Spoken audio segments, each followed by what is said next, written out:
करवा माता की जय। नमस्कार, हरे कृष्णा, राधे राधे। आज हम सुनेंगे करवा चौथ की 4 लोक कथाएं। एक बार पांडु पुत्र अर्जुन तपस्या करने नीलगिरी नामक पर्वत पर गए। इधर द्रौपदी बहुत परेशान थी। उनकी कोई खबर न मिलने पर उन्होंने कृष्ण भगवान का ध्यान किया और अपनी चिंता व्यक्त की। कृष्ण भगवान ने कहा, बहना, इसी तरह का प्रश्न एक बार माता पार्वती ने शंकर जी से किया था। तब शंकर जी ने माता पार्वती को करवा चौथ का व्रत बतलाया। इस व्रत को करने से स्त्रियां अपने सुहाग की रक्षा हर आने वाले संकट से वैसे ही कर सकती हैं जैसे एक ब्राह्मण ने की थी। प्राचीन काल में एक ब्राह्मण था, उसके 7 लड़के एवं एक गुणवती लड़की थी। एक बार लड़की मायके में थी, तब करवा चौथ का व्रत पड़ा। उसने व्रत को विधि पूर्वक किया। पूरे दिन निर्जला रही, कुछ खाया पिया नहीं।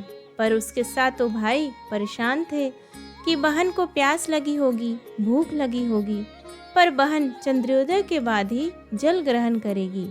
भाइयों से रहा नहीं गया। उन्होंने शाम होते ही बहन को बनावटी चंद्रोदय दिखा दिया। एक भाई पीपल की पेड़ पर छलनी लेकर चढ़ गया और दीपक जलाकर छलनी से रोशनी उत्पन्न कर दी। तभी दूसरे भाई ने नीचे से बहन को आवाज दी, देखो बहन, चंद्रमा निकल आया है, पूजन कर भोजन ग्रहण करो। बहन ने भोजन ग्रहण किया। भोजन ग्रहण करते ही उसके पति की मृत्यु हो गई। अब वह दुखी हो विलाप करने लगी। तभी वहां से रानी इंद्राणी निकल रही थी। उनसे उसका दुख न देखा गया। ब्राह्मण कन्या ने उनके पैर पकड़ लिए और अपने दुख का कारण पूछा। तब इंद्राणी ने बताया, तूने बिना चंद्र दर्शन किए करवा चौथ का व्रत तोड़ दिया, इसलिए यह कष्ट मिला। अब तू वर्ष भर की चौथ का व्रत नियम पूर्वक करना, तो तेरा पति जीवित हो जाएगा। उसने इंद्राणी के कहे अनुसार चौथ व्रत किया तो पुनः सौभाग्यवती हो गई। इसलिए प्रत्येक स्त्री को अपने पति की दीर्घायु के लिए यह व्रत करना चाहिए। द्रौपदी ने यह व्रत किया और अर्जुन सकुशल मनोवांछित फल प्राप्त कर वापस लौट आए। तभी से अपने अखंड सुहाग के लिए हिंदू महिलाएं करवा चौथ व्रत करती हैं। करवा चौथ की दूसरी पौराणिक कथा के अनुसार बहुत समय पहले की बात है। एक साहूकार के 7 बेटे और उनकी एक बहन करवा थी। सभी 7 भाई अपनी बहन से बहुत प्यार करते थे, यहाँ तक कि वे पहले उसे खाना खिलाते और बाद में स्वयं खाते थे। एक बार उनकी बहन ससुराल से मायके आई हुई थी। शाम को भाई जब अपना व्यापार व्यवसाय बंद कर घर आए तो देखा उनकी बहन बहुत व्याकुल थी। सभी भाई खाना खाने बैठे और अपनी बहन से भी खाने का आग्रह करने लगे, लेकिन बहन ने बताया कि उसका आज करवा चौथ का निर्जल व्रत है और वह खाना सिर्फ चंद्रमा को देखकर उसे अर्घ्य देकर ही खा सकती है। चूँकि चंद्रमा अभी तक नहीं निकला है, इसलिए वह भूख प्यास से व्याकुल हो उठी। सबसे छोटे भाई को अपनी बहन की हालत देखी नहीं जाती और वह दूर पीपल के पेड़ पर एक दीपक जलाकर चलनी की ओट में रख देता है। दूर से देखने पर वह ऐसा प्रतीत होता है कि जैसे चतुर्थी का चांद उदित हो रहा हो। इसके बाद भाई अपनी बहन को बताता है कि चांद निकल आया है, तुम उसे अर्घ देने के बाद भोजन कर सकती हो। बहन खुशी के मारे सीढ़ियों पर चढ़कर चांद को देखती है, उसे अर्घ देकर खाना खाने बैठ जाती है।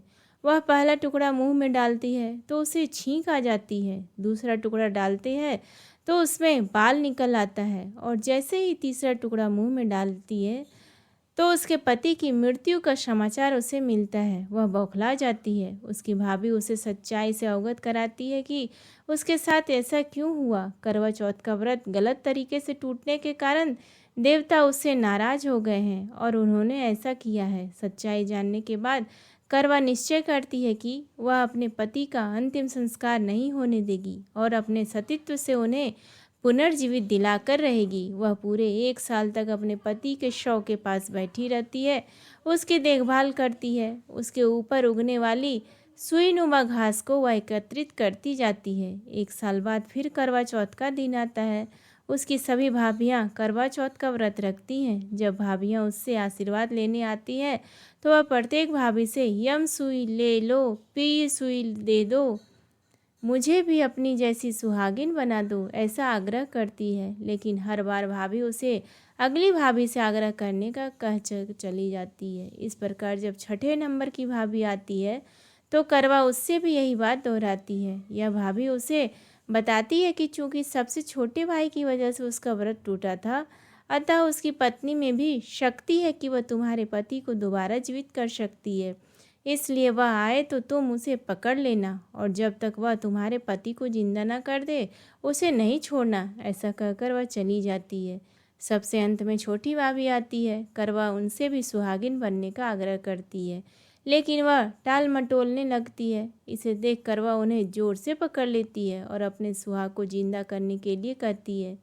भाभी उससे छुड़ाने के लिए नोचती है, खसोटती है, लेकिन करवा नहीं छोड़ती है। अंत में उसकी तपस्या को देख भाभी पसीज जाती है और अपनी छोटी अंगुली को चीरकर उसमें से अमृत उसके पति के मुंह में डाल देती है। करवा का पति तुरंत श्री गणेश कहता हुआ उठ बैठता है।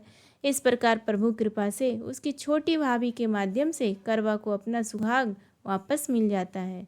हे श्री गणेश, माँ गौरी, जिस प्रकार करवा को चिर सुहागन का वरदान आपने दिया है, वैसा ही सब सुहागनों को मिले। करवा चौथ की तीसरी पौराणिक कथा। इस कथा का सार यह है कि शाकप्रस्थपुर वेद धर्म ब्राह्मण की विवाहिता पुत्री वीरवती ने करवा चौथ का व्रत किया था। नियमानुसार उसे चंद्रोदय के बाद भोजन करना था, परंतु उससे भूख नहीं सही गई और वह व्याकुल हो उठी। उसके भाइयों से अपनी बहन की व्याकुलता देखी नहीं गई और उन्होंने पीपल की आड़ में आतिशबाजी का सुंदर प्रकाश फैलाकर चंद्रोदय दिखा और वीरवती को भोजन करा दिया। परिणाम यह हुआ कि उसका पति तत्काल अदृश्य हो गया। अधीर वीरवती ने 12 महीने तक प्रत्येक चतुर्थी को व्रत रखा और करवा चौथ के दिन उसकी तपस्या से उसका पति पुनः प्राप्त हो गया। करवा चौथ की चौथी कथा। पुराणों के अनुसार करवा नाम की एक पतिव्रता धोबिन अपने पति के साथ तुंगभद्रा नदी के किनारे स्थित गांव में रहती थी। उसका पति बूढ़ा और निर्बल था। एक दिन जब वह नदी के किनारे कपड़े धो रहा था, तभी अचानक एक मगरमच्छ आया और धोबी के पैर अपने दांतों में दबाकर यमलोक की ओर ले जाने लगा। वृद्ध पति यह सब देख घबराया और जब उससे कुछ कहते नहीं बना तो वह करवा करवा कहकर अपनी पत्नी को पुकारने लगा। पति की पुकार सुनकर धोबिन करवा वहां पहुंची तो मगरमच्छ उसके पति को यमलोक पहुंचाने ही वाला था। तब करवा ने मगर को कच्चे धागे से बांध दिया और मगरमच्छ को लेकर यमराज के द्वार पहुंची। उसने यमराज से अपने पति की रक्षा करने की गुहार लगाई और साथ ही यह भी कहा कि मगरमच्छ को उसके इस कार्य के लिए कठिन से कठिन दंड देने का आग्रह किया और बोली, हे भगवान, मगरमच्छ ने मेरे पति के पैर पकड़ लिए हैं। आप मगरमच्छ को इस अपराध के दंड स्वरूप नरक भेज दें।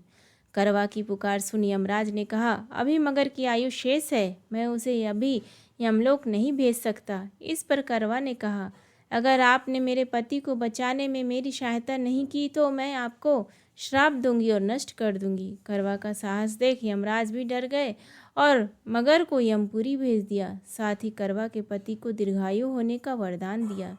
तब से कार्तिक कृष्ण की चतुर्थी को करवा चौथ व्रत का प्रचलन में आया, जिसे इस आधुनिक युग में भी महिलाएं अपने पूरी भक्ति भाव के साथ करती हैं और भगवान से अपने पति की लंबी उम्र की कामना करती है। प्रेम से बोलिए करवा माता की जय। धन्यवाद।